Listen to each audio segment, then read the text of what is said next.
who the fuck are you and why am I here? I just wanted to say.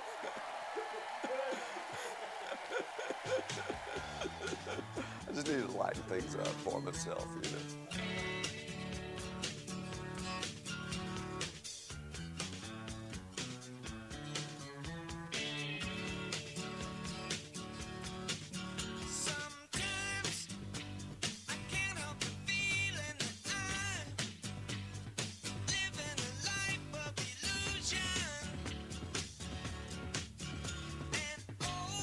Why can't we let it be and see through the whole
nights know I'm drunk and dirty. Don't you know? And I'm still, oh, I'm still.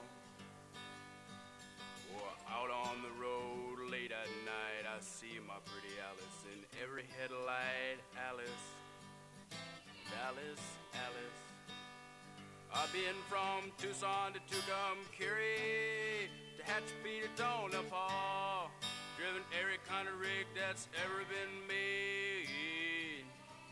And I've driven the back road so I won't get weighed. And if you give me weed, whites, and wine, then you show me a sign, I'll be willing to be moving.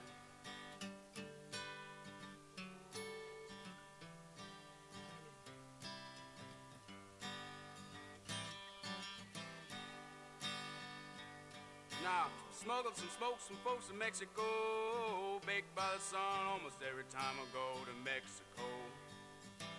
And I'm willing. And I've been kicked by the wind, robbed by the sleet, had my head stoved in, but I'm still on my feet and I'm willing. Oh, I'm willing. And I've been from Tucson to Tucumcari, to Hatchet Bay to Tonopah, driven every kind of rig that's ever been made. Driven the back road so I won't get weighed. And if you give me weed, whites, and wine, and then you show me a sign, I'll be willing to be moving.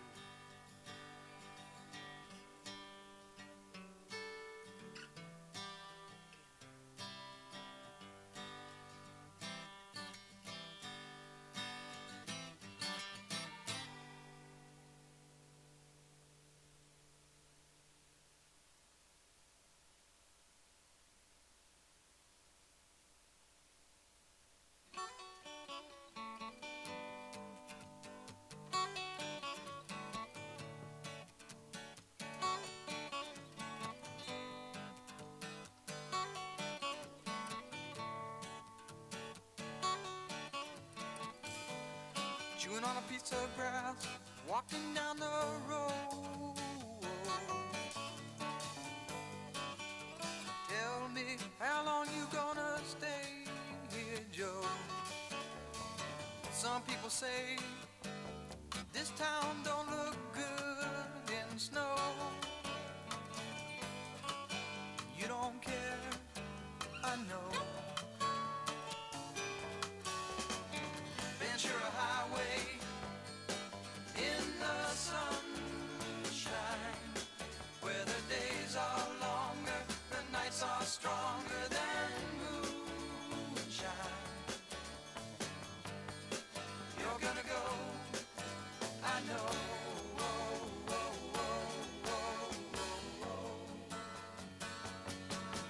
Cause the free wind is blowing through your hair, and the days surround your daylight there. Seasons crying, no despair. Alligator lizards in the air, in the air.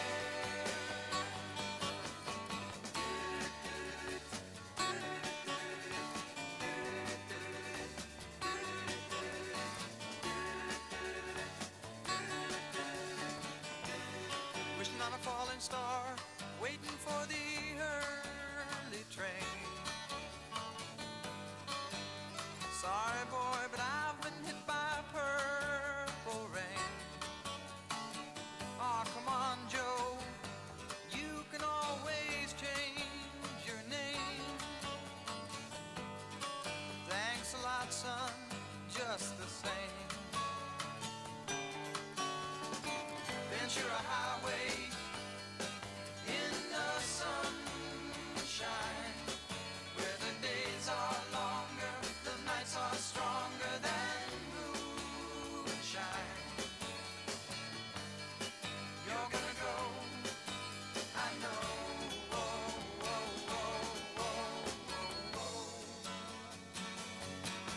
Cause the free wind is blowing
Testing.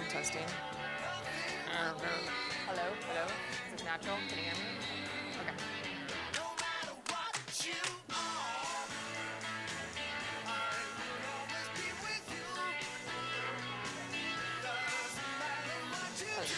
Testing. 1, 2, 3. Testing. Can you hear me okay?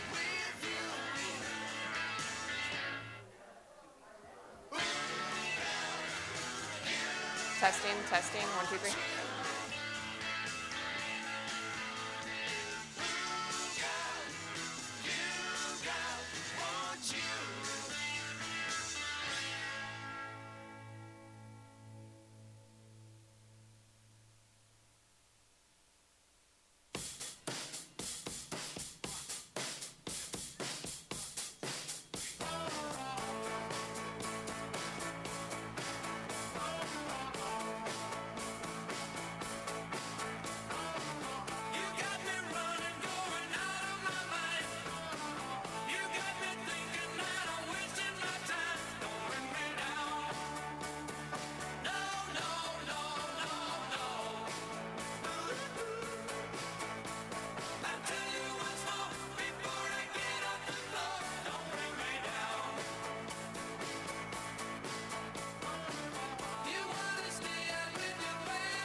Who the fuck are you and why am I here? I just wanted to say.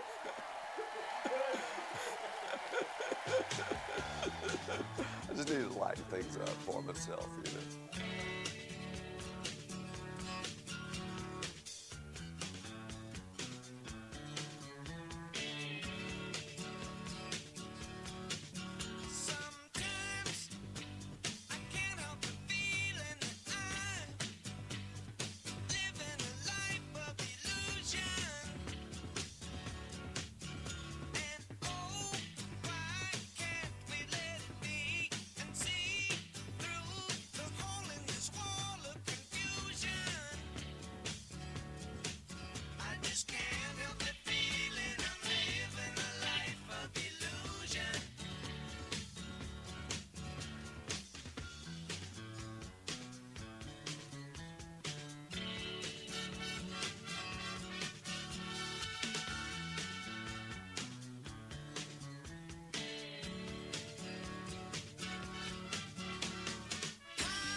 by the rain, driven by the snow, I'm drunk and dirty. Don't you know, and I'm still, oh, I'm still,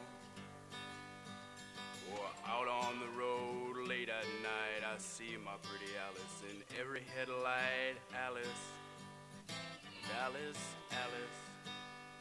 I've been from Tucson to Tucumcari, to Hatchby to Tonopah, driven every kind of rig that's ever been made.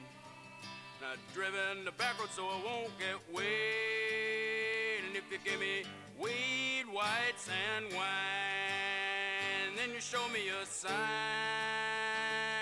I'll be willing to be moving.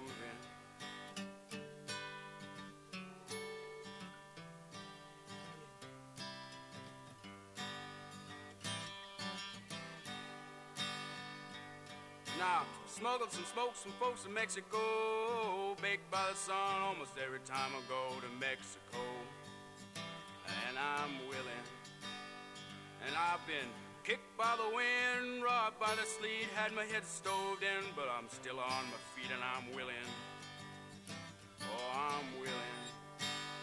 And I've been from Tucson to Tucumcari, to Hatchet to Tonopah, driven every kind of rig that's ever been made.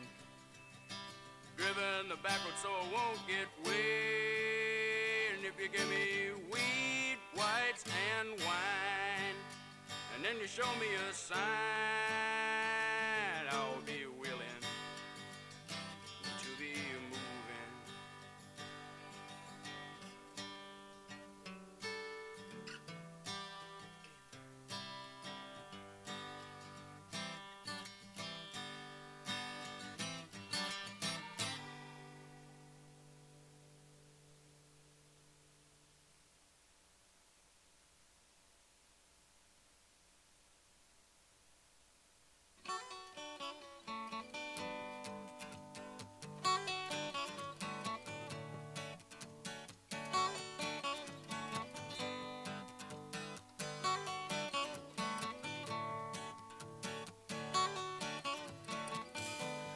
Chewing on a piece of grass, walking down the road. Tell me, how long you gonna stay here, Joe? Some people say this town don't look good in snow. You don't care, I know. Ventura Highway in the sunshine, where the days are longer, the nights are stronger than moonshine. You're gonna go, I know.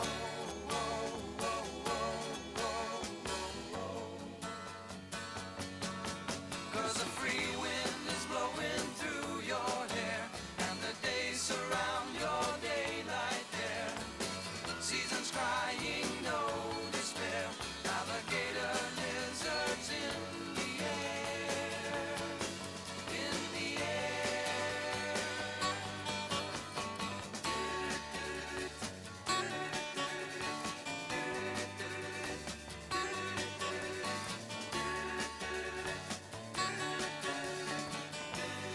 Wishing on a falling star, waiting for the early train. Sorry, boy, but I've been hit by purple rain. Aw, come on, Joe, you can always change your name. Thanks a lot, son, just the same. Ventura Highway in the sunshine,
We're going to go ahead and get started in about 5 minutes if people want to find a seat.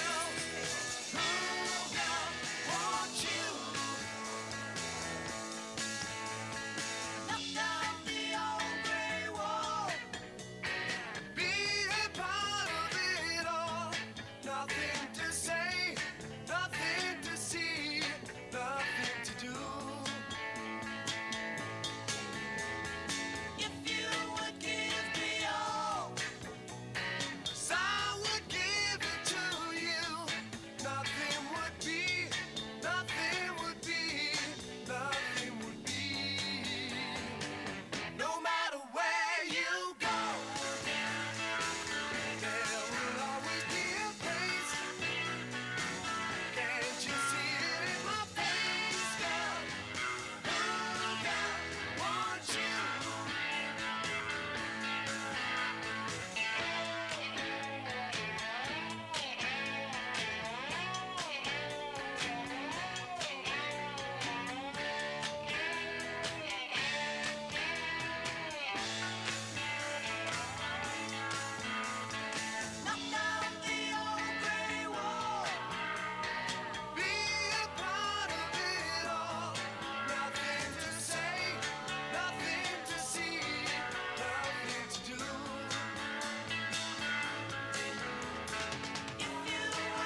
Are all eyes on me?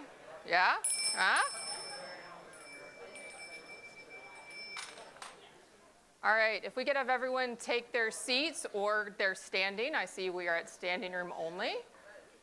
Does everyone have somewhere to sit or stand? I promise it won't be that long, so it shouldn't be that uncomfortable, hopefully.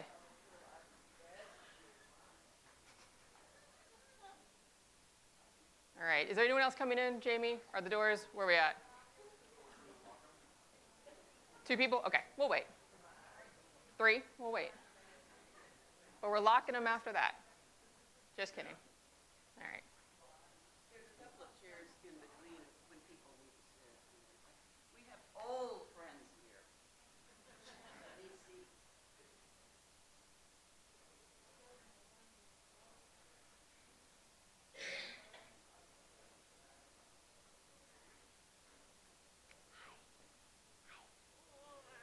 Oh, you have an owie. Yeah, I see that.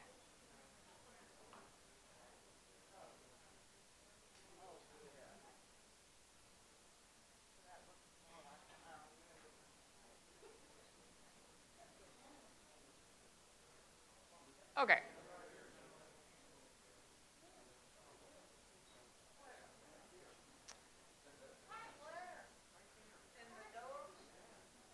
Patty, going over. You got this. You going over. There you go. Have a seat. All right.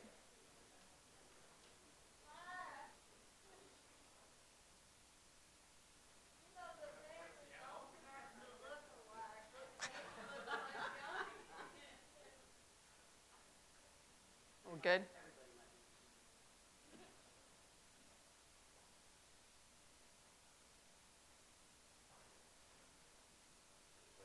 Who the fuck are you and why am I here? I just wanted to say.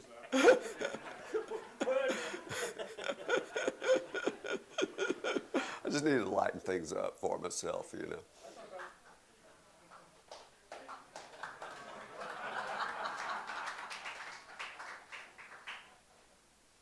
Welcome.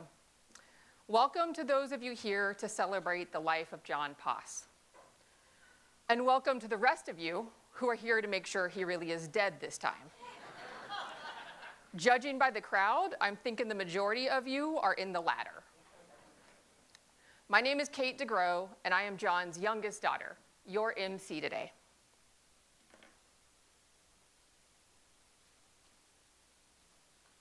This is a swear jar.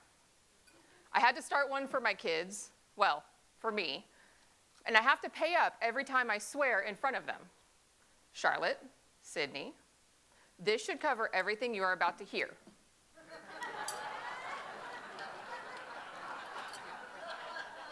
I apologize.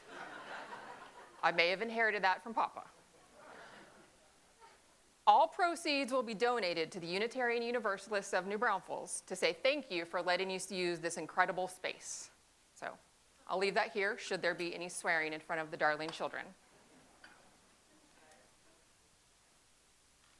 Today we have the impossible task of celebrating the life of my father, the one and only John Poss.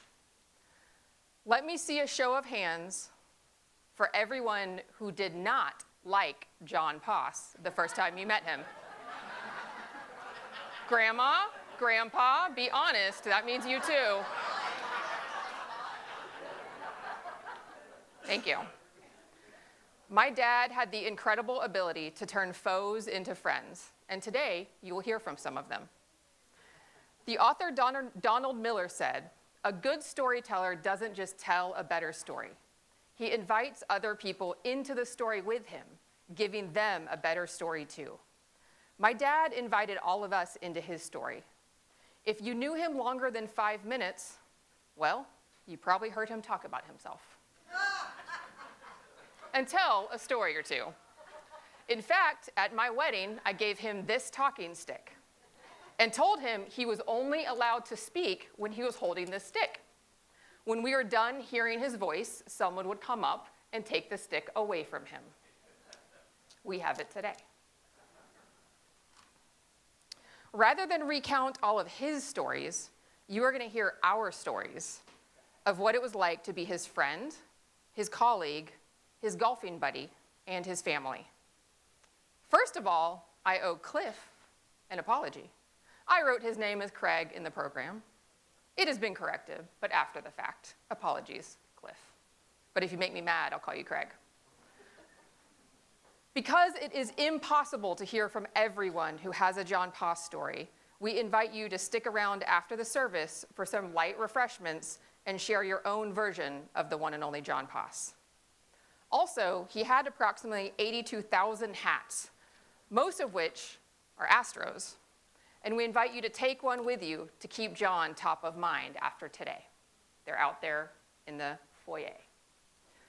To start the speakers, I turn it over to Brian, or Bim as he is known to most of us, who first met my dad in college, but can't talk about that time for a variety of reasons.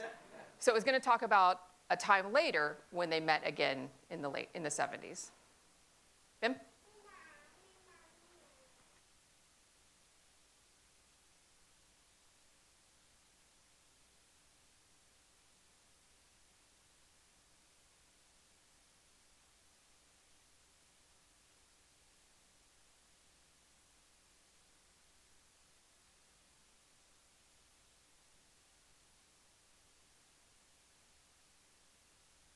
I've known John for over 50 years, over half a century.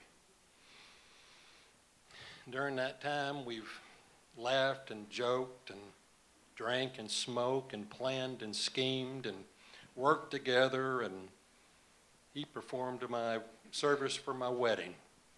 And then we grew weed together. It's been quite a trip.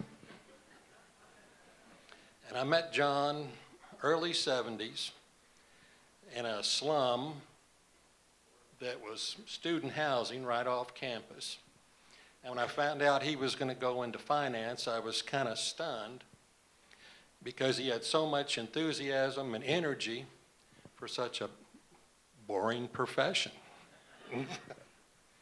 And as we finished school, he graduated, went off to Washington, D.C. and other parts of the world, and I went to Houston to work for Brown and Root.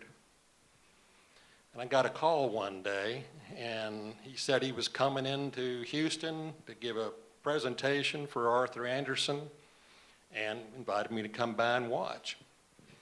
And when I got there, it was, Brown and Root at that time was the largest design build company in the world.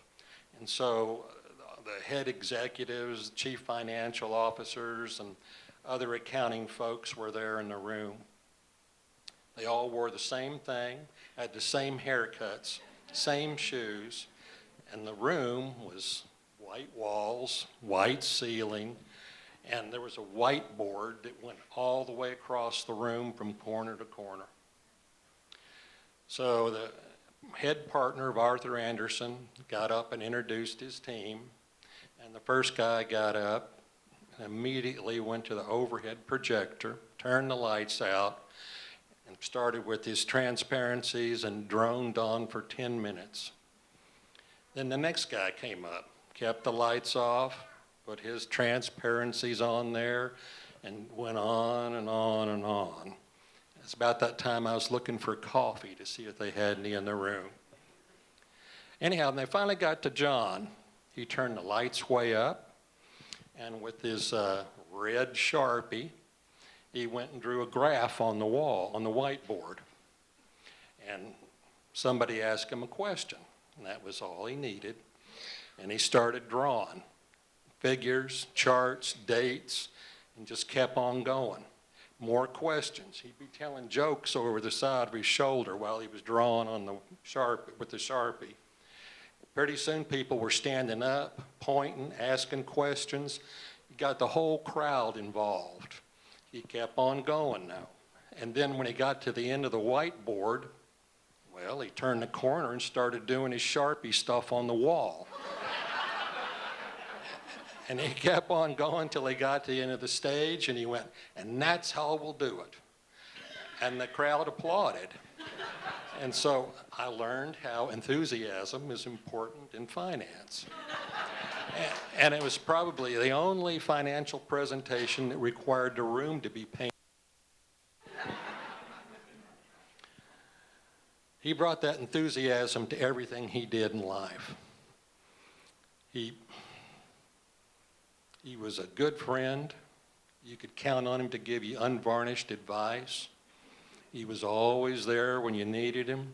He was a good listener.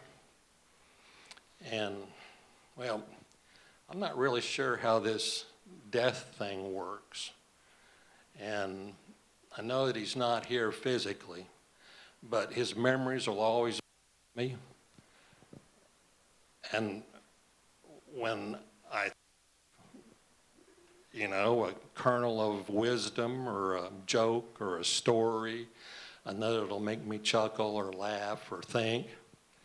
And I think that's his present to me and all of us, is from beyond the grave is the memories. Anyhow, all I can say is thank you, John.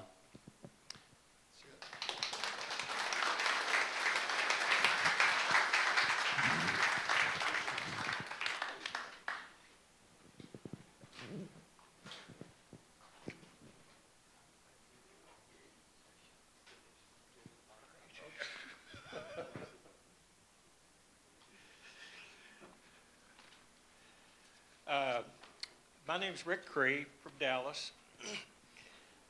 I first met John in the early, good? Yeah. All right. I first met John in the early 90s when he was managing a patent and intellectual property portfolio for Intellicall that was a manufacturer of smartphones. I was also in the telecom business, and we found it he brought it up, that it'd be something maybe we could combine the various resources from our portfolios, put them into a package, and then John was going to go extract royalties from every manufacturer around the country. Sounded like a good idea. Thought the program might work. We spent about 2 months putting all the pieces together, and through that process, I got to know him pretty well. I think the program would have worked. Unfortunately, John was fired by a CEO for insubordination. I gather his talk with the CEO, who I knew, and that guy was bulletproof, all right? So it must have been a pretty interesting conversation. But I'm sure somewhere in his discussion with this fella, he used the word bonehead. One of his favorite tags. Shortly afterwards, John was diagnosed with cancer and started his long journey of surgery and experimental medical treatments. We stayed in touch. I didn't see him much, though, for the next 4 years or so. And but as it happened, I went to a fly fishing store. And this would have been, later 90s?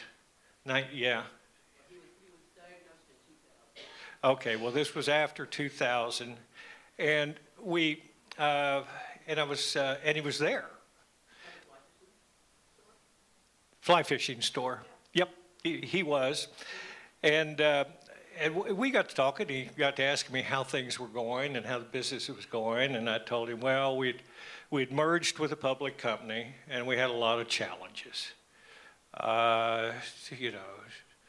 2 cultures, 2 cities, 2 technology platforms, 2 of everything. And that we had a lot of challenges ahead of ourselves. He says, I feel better. I'm getting some stamina. Could you use me? And I said, you bet.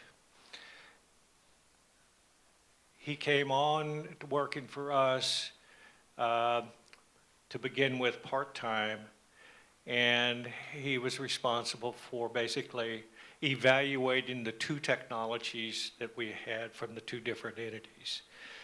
As time went on, his strength and stamina improved. He was taking more and more responsibility, and in a couple years ended up as chief operating officer of the company.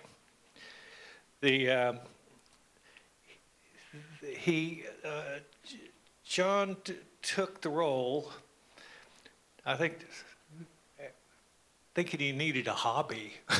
I'm not for sure, but his leadership style was just transformational as we began to meld these two entities together over over a few years. We did maybe 3 years or something of that nature. He was a steward and a mentor to the people who worked with him. And there's some of those people here today that are here for John that he worked with 20 years ago, and some have not seen him since. I think that speaks volumes for what I'm talking about. There's no question, John was somewhat uninhibited, more than a little spontaneous. You could never anticipate him.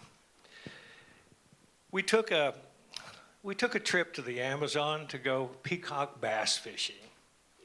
John was excited about it. There was a group of 8 of us that went. But as we got down there, we found John was more excited about something else. And this was about the possibility of finding hallucinogens he'd read about that was used by the Amazonian indigenous Indians for ceremonial purposes. He named it Amazon TV, and he wanted to see every channel of it, all right? The fishing was good. He did not find the plants, all right, which was a relief to some of us because had he, we don't know if he'd gone back to Dallas with us.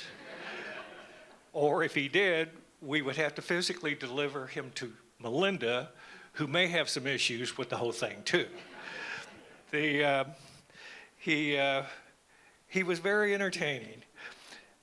John had, and you just heard a little about John and meetings. You just heard some about that earlier.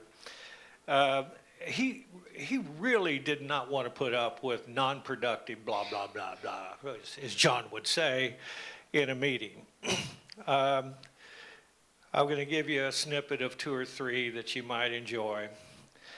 The private equity company that owned us purchased a competitor.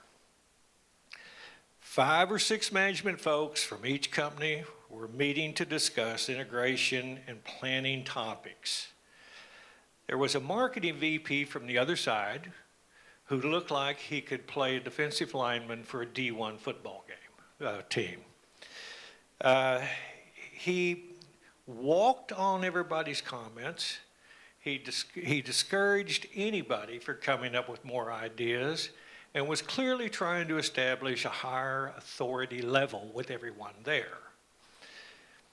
Well, John gets up from the table, picks up his 135 pounds out of the chair, points his finger at this guy and says, "You're a bully and you're nothing but one. And if you continue to bully everyone at this table, we're going to the parking lot and I'm going to rip your throat out."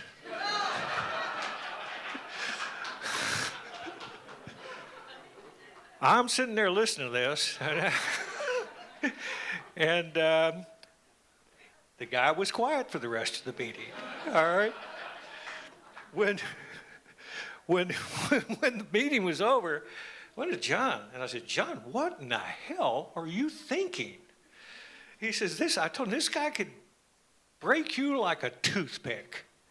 He goes, "Nah, he's not going to do anything. He knows I have cancer." And John loved the cancer card. All right.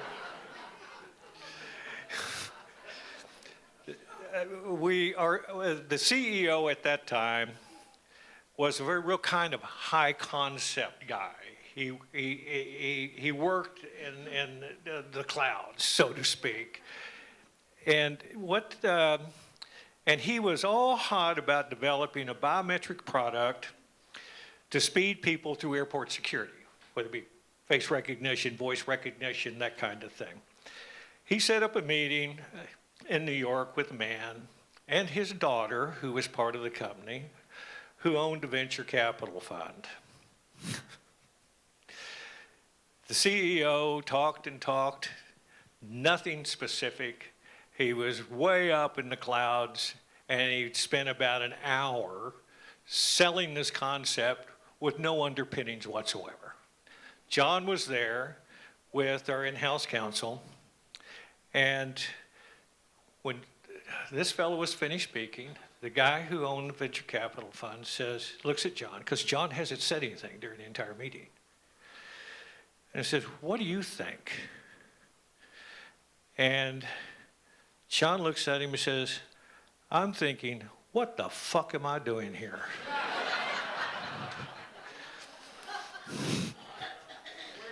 Quote unquote. The owner's daughter, who was there, who was, building up a position with her dad in her business, laughed. And she said, "The most refreshing thing I've heard at this meeting today." On another issue concerning mergers, John and I got an invite to go to the Department of Justice in Washington, D.C. It was kind of a trip. We were both kind of just saying, "Well, look, this is cool." We had the Department of Justice Antitrust Division and they were wanting to talk to us about a planned merger. They were concerned about our market share. We met with the head of the Telecommunications Antitrust Division and their head litigator. After the meeting lasted about 3 hours, and as we left the building, John turned to me and says, "We did a good job, Rick. After listening to us, they can't be concerned. They don't think we're smart enough to run a country store." And we could put a book together of those, and maybe that is a mission of some sort. John's tattoo. Some obviously know about it. John's office was 2 doors down the hall from me. Our doors were always open, and there was a common work area outside our offices. John walks into my office about 4:30 in the afternoon and said, "Man, you got to see what I've got." He goes, "Kate and I went and got tattoos last weekend." He was really enthusiastic about this. While he's saying that, he's dropping his pants in my office. And I'm looking at this, and then he turns around, faces the common work area, all right, bends over, pulls down the back of his underwear, gives me a full Monty, all right, so that I can see that big green fly that had been tattooed on his butt cheek. I was speechless. I didn't know what to say. I'm looking around him to see who's in that common work area that sees what's going on in this room. It was okay. It was okay. John, gosh, we all were here because he was so special. John carried what I would call a gravitational pull. I'm sure many of us here have experienced that with John. His deep intellect and reasoning enabled him to take challenges, problems, or just discussion points, turn it inside out, upside down, shake it up, and come up with a unique perspective. It was genuine, unique. His communication skills were second to none, and what a great sense of humor. Sometimes it wasn't so funny, but particularly if he's naked in your office. As as a good friend for 30 years, I am truly a beneficiary of that relationship. As hard as John worked and struggled, he kept a high level of enthusiasm and a deep love for life. He embraced it. And what I love so much about him is being with him was an educational process to yourself. He was always there to enhance your belief that life is beautiful. He believed that, and that it was really important, and he would teach you that. Just listen to him. Keep your curiosity about life. You know his in-depths about philosophy. He could cover so many topics. But from my perspective, I won. I didn't have as much to give him in the way of new thought, new concept.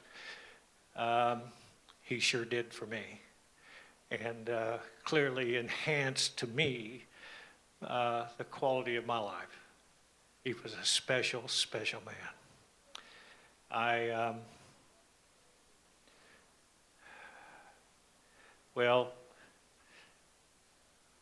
could look at John today and say, you worked for it, buddy. You finally got peace. Thank you.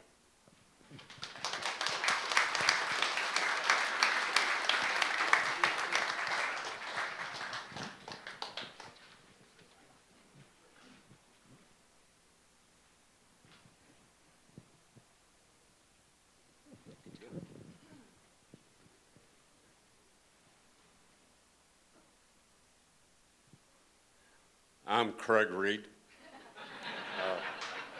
No, I'm Cliff. To say John Poss was a unique man is a vast understatement. I mean, incredible guy.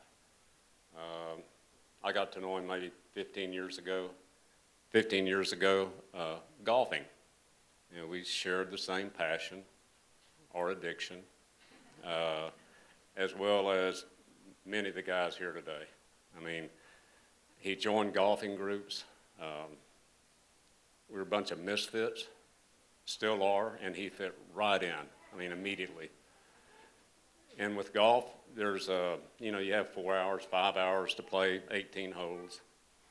Then you got 4 or 5 hours to play the 19th hole. And so you got a lot of time to visit, you know. And we found that John was introverted and shy. You know, and it took us well over 10 seconds to start to get to know John. And his presentation style, many times it was a conversation, we're visiting, but it was a presentation by John. You know, with little to no audience participation. I mean, he's want to let you know what he's thinking, and he did. We also learned that he was very well versed in taking a 10-minute story or a 2-minute story and turning it into a 2-hour story and holding your attention the whole time. John and I were playing golf one day, and they put us with two younger guys. So on the first tee box, we're introducing ourselves, and nice young man. And John certainly was forward in introducing himself, and so he starts to tee off, and I see John, you know, he's wanting to talk. So I'll go back to these guys. John Poss is a really nice guy, but don't ask him a question. And so things went real well the first and the second hole. We got on the third tee box, and they asked John what he did for a living. Son of a bitch. I'm the CEO of a pot company. They lit up like a Christmas tree. Okay, we've got 3.5 hours left of playing golf, right? He talked for 3.5 hours through the 18th hole. We went to the 19th hole, and they kicked us out 4 hours later. John still talking. We had not met these guys before. He got their names and phone numbers, said, give me a call, we'll finish this discussion later. Man. But with the golf group, he was officiated one of our members' weddings. He was a part of that group, not just a member, he was a part of it. Drew isn't here, is he? There's Drew. So Drew Aubrey is a member, a misfit, has had some health issues. So whether it was in concert with Drew and his wife or not, John put together a memorial tournament for Drew. Drew's still here. And John professed, well, I know how to do this. And I said, why? He says, I've been to 3 of them and they were all mine. Well, we had coffee with Drew a number of times, and we found that he had many, many man toys. I mean, high-end, nice stuff. And John decided, well, you know, we need first dibs on some of that stuff. He said, man, if things go south on you, Drew, I mean, we need to have a pecking order. So he did a tournament, memorial tournament for Drew. We finished the tournament. We're all sitting in the clubhouse. We're waiting for scores. John comes in, dressed up like the Grim Reaper. Has them. Melinda bought the stuff for him. I mean, it was perfect. He announced the winners. Guess what they got? Drew's shit.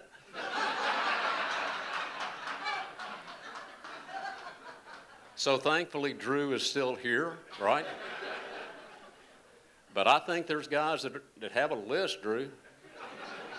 And Nancy, they're gonna, I mean, it's on the list. So he was an absolutely incredible man. His depth of knowledge on subjects from here to there, and his ability to communicate that knowledge to a misfit was incredible. We talked about Middle Eastern religion. We talked about nuclear physics. We talked about his health, his knowledge of the human body. Well, I'll take that. He talked about it. I listened. Certainly a mentor of mine. And like Brian, death is it's hard to deal with. You have to deal with it in your terms, right? And so I've been thinking about John and his not being here physically. And the analogy that I came up with that I can relate to, John is like the best dope I ever had.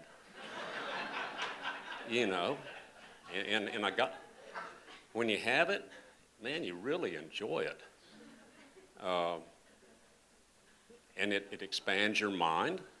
Well, you think it does. Maybe it numbs it. And you enjoy it till the last toe of the last roach. And then you go, well, son of a bitch, it's gone. But you still remember it, right? And you'll remember it forever. John touched many hearts. He touched many souls. And he touched my soul. And he will always be there.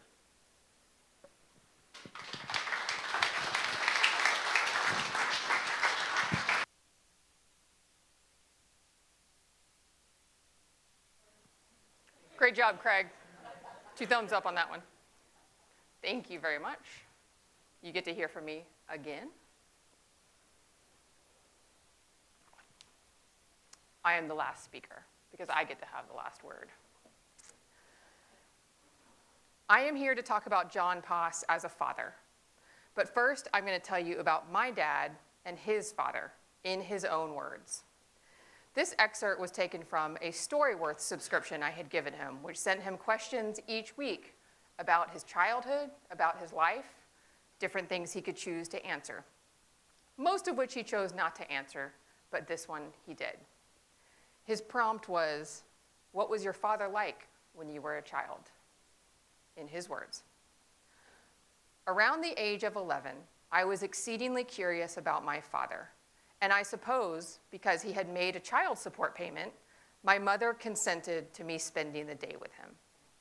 It was a Saturday, and Bud, my father, worked as a service station attendant at my Uncle JJ's Texaco gas station.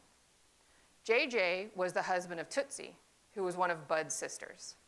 So Dad showed up at our house on Doolittle, picked me up without visiting or greeting Big Mama or Pa Counts, and we drove to Pasadena to spend the day together pumping gas and cleaning windows. That was the first time I had spent any time at all with my father since I was 3 or 4 years old. The day was awkward and mostly uneventful. Dad didn't have much to say, and even from an 11-year-old's perspective, seemed a little afraid of me. I didn't say much either, certainly didn't ask him about his life, because I already had glimpses from my mother's almost constant derision of him. So nothing much happened until the end of the day when he drove me back to Doolittle. As I was about to get out of the car, Dad offered me $5. It was then that all my anger about his abandonment and his absence in my life overcame me. I looked at his hand with the $5, then looked him in the eye and said, "My mother told me never to take money from strangers." He didn't see his father again for quite a few years after that. Let that sink in. 1, he was feisty from the start and knew how to deliver a real zinger right through the heart, something many of us in this room probably have experienced a time or two. 2, how hard that must have been for my dad not to know his father. I know he regretted saying that, and he tried to get to know his father in his later years. How does one become a good father without having one of your own? When I was 14, my parents and I spent Thanksgiving in Belize. We were staying on the small island of Ambergris Caye at a tiny resort with thatched roof huts. One night, we had a lovely dinner at a little restaurant a few blocks from our hotel. A mariachi band was going table to table. And instead of doing this in the restaurant, Dad paid them to follow us, serenading us as we walked the few blocks down the road back to the hotel. Let me remind you that I was 14. I was mortified. I refused to walk with them and trailed behind, watching my parents walk arm in arm, smiling and swaying to the music. I hated every minute of it at the time. But here we are, 30 years later, recounting this story as one of my favorites, because it encapsulates my dad's spirit. He knew how to live a good story. I'm convinced half the stuff he did was purely for the stories he could tell afterwards. My mom knew this. She always said she married him because their life together will never be boring. Over the years, he gave his kids lots of advice, most of it unsolicited. One time, after one of his many health scares, I thought it would be a good time to actually solicit some good fatherly advice. He was sitting in his favorite chair, covered in many blankets, watching golf. I said, "Dad, knowing what you know now, would you do anything different with your life?" I thought he'd spout off some long-winded answer about some work deal he'd renegotiate, or maybe he'd go on about how life in Canada would have been better and we should have stayed there. He was quiet. He thought for a moment and said, "Kate, I would have done more drugs." Apparently, it's on theme with the other speeches we heard today. That's not exactly the fatherly advice I was seeking.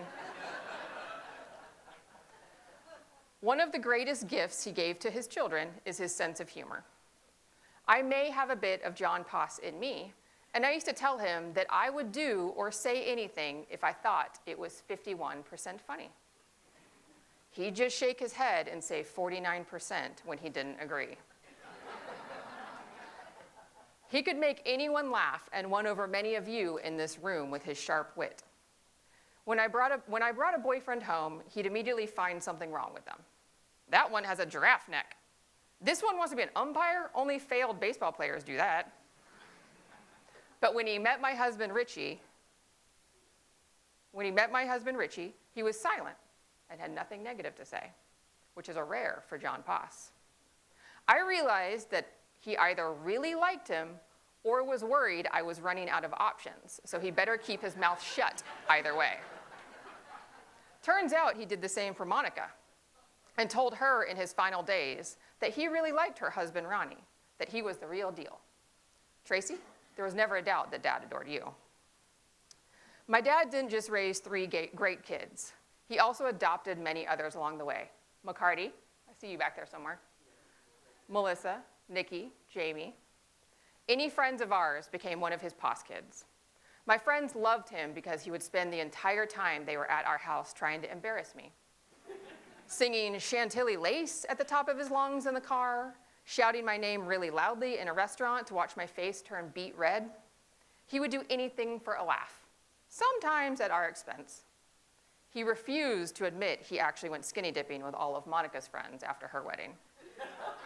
At one point at my wedding, I look over and see my dad dropping his pants in the middle of a circle of all of my friends to show off that black fly tattooed on his ass. Apparently, this was a common thing he did. I had no idea. You see, we got matching tattoos when I was 21.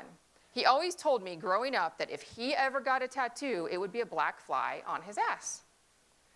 He told the story of some time when he was playing basketball in high school. One day in the locker room, he looked over and there was a member of the opposing team, naked, with a black fly tattooed on his ass. And he thought it was just asking for a towel snapping. And he thought it was the ballsiest thing you could ever do and decided that's what he wanted.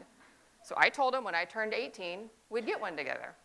It took him a few years to work up the courage to do it, but apparently once we did it, he could not keep it to himself. I promise to not show you mine today.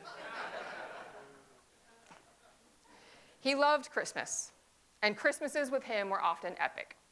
He did not have great Christmases growing up, so he tried to make up for it as an adult. There were a few traditions he created over the years. First, the Homer. He loved The Simpsons, and in one episode, Homer gives Marge a bowling ball with his name engraved on it. My dad started doing that to us. If he wanted something, say a book or a piece of fishing gear, he'd buy it, wrap it up with our name on it, and say, "From Homer." We still do that to this day, and I have bought myself many nice things that I have given to my husband over the years from Homer. Any article of clothing received at Christmas had to be put on over your clothes. No exceptions.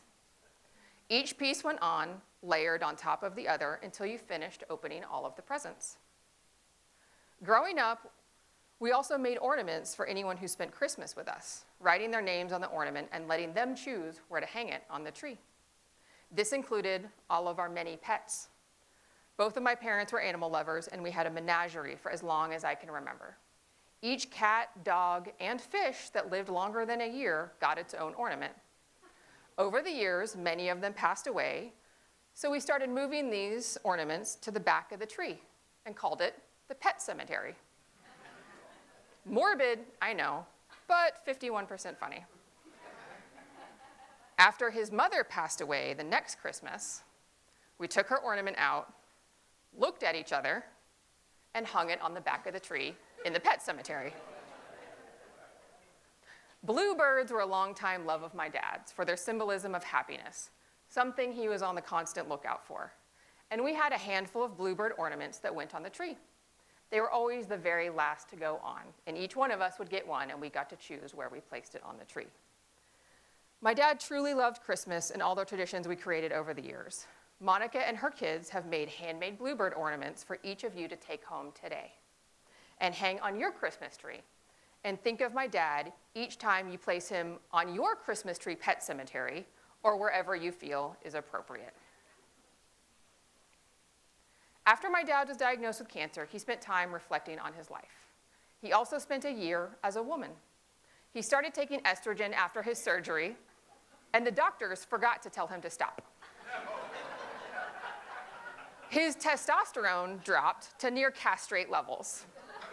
He even gave a speech in this very room about his year as a woman. One of the benefits of this time was he got a little more sensitive, a little more caring. He started baking cookies and sending cards to his family, signing it, "Love your sister John," and making sure he spent more quality time with them than he had in the years prior to his diagnosis. He made an extra effort to carve pumpkins with the entire family at Halloween, another tradition he loved. He didn't do a lot of this when we were growing up, particularly when Monica and Jeff were kids. My dad was 19 when Monica was born and 21 when he had Jeff. At the age of 33, he had me. I had a different father than them. No, not biologically. This is not some shocking revelation today. My dad was a baby himself when he had them, and something that resembled an adult when he had me. For them, he was absent a lot. He split up with their mother, he got remarried a couple times, traveled for work, and obviously had some daddy issues of his own. It took time, but he became a better father to us than his ever was to him. And he was the best damn dad I could ever want. Was he an asshole sometimes? Yep. Did he work a lot? Uh-huh. I think he spent 6 weeks in Japan shortly after I was born. My mom still might be angry about that one.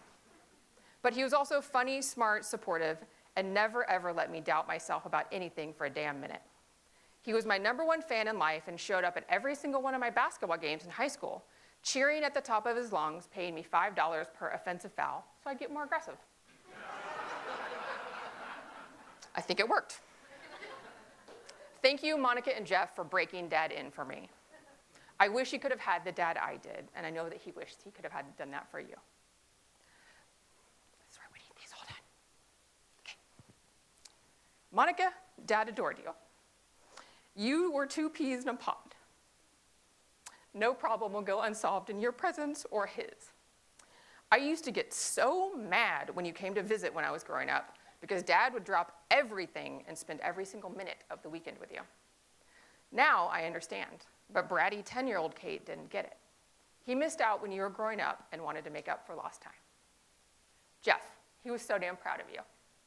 He bragged about his son in the movies, his son who could build anything, his son who loved fishing even more than he did, and even surprised him with a red Volvo 1800, just like the one he used to have. He should have told you that more. That he was proud of you, that he loved you. He told everyone else.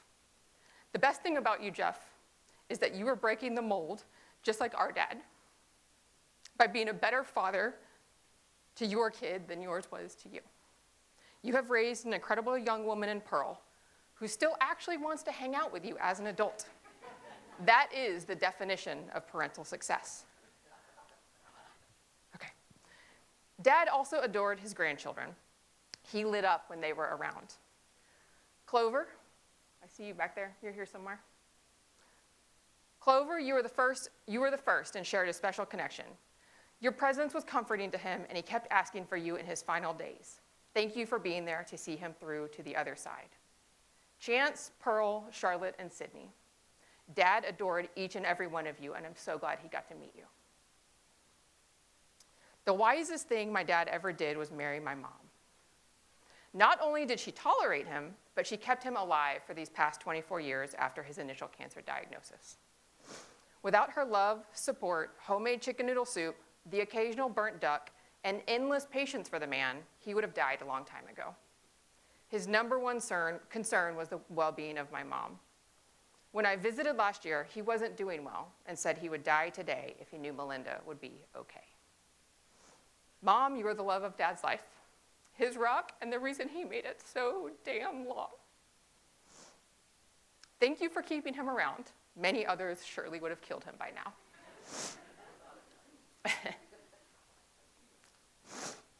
There will never be another John Poss.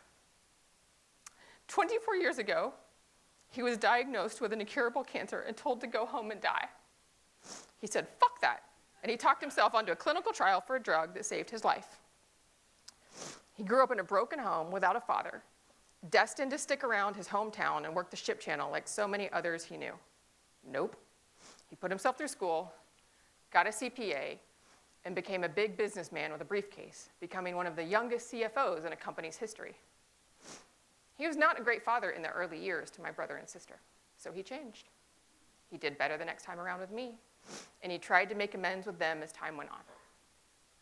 When he initially got sick, he realized how much he missed out by being a bit of a workaholic, and started doing things like baking, cookies, and painting, and spending more time with those that he loved. Was the man perfect? No, but he kept trying to be better until the very end. Let the legend of John Poss live on in all of you. Tell his stories. Live a better story of your own. When you find yourself in circumstances that are not ideal, say, fuck that, and try something else. Live. Tell your family how much you love them. Apologize. Not that he did that much, but I just think that's a good thing in general to do. Do better. Make someone laugh. Spend time with your friends. In his final days, we started contacting his friends and asking them to come by and say goodbye. I told Dad this, and he said, my friends, I love my friends. His friends were his family of choice, and his life was better with each of you by his side. I know my life was better with him by my side.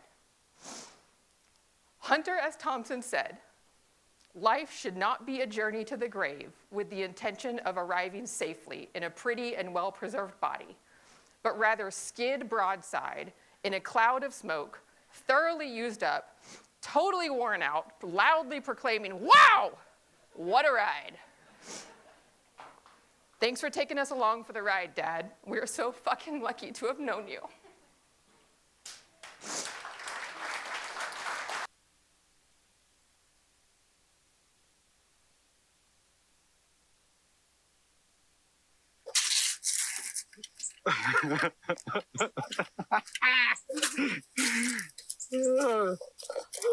What do you think, Dad?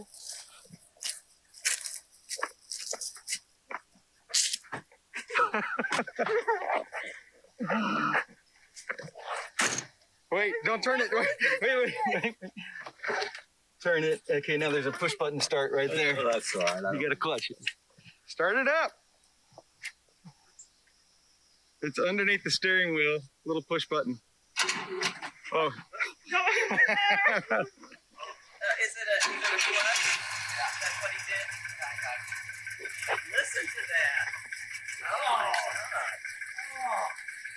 Oh my God.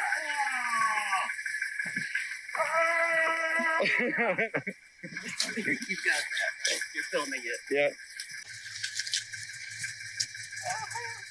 It's yours. No. Yeah. Yeah, it is. No. Yeah, it is, Dad. It's not possible. That's what we're here for. You see, Pearl drove too. That she's gonna take me away in her car. Yeah. There's a reason that your car died at the golf course today. Oh, good. You go over there and disconnect the battery. Look how nice it looks. Oh man, dude.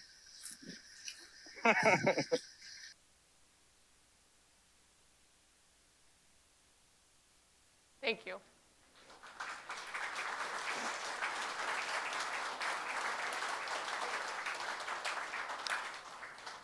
You are welcome to stick around for some light refreshments here, or go on and tell your own John Poss stories with whatever substance of your own choice. Thank you for coming. We really appreciate your attendance today. Who the fuck are you and why am I here? I just wanted to say.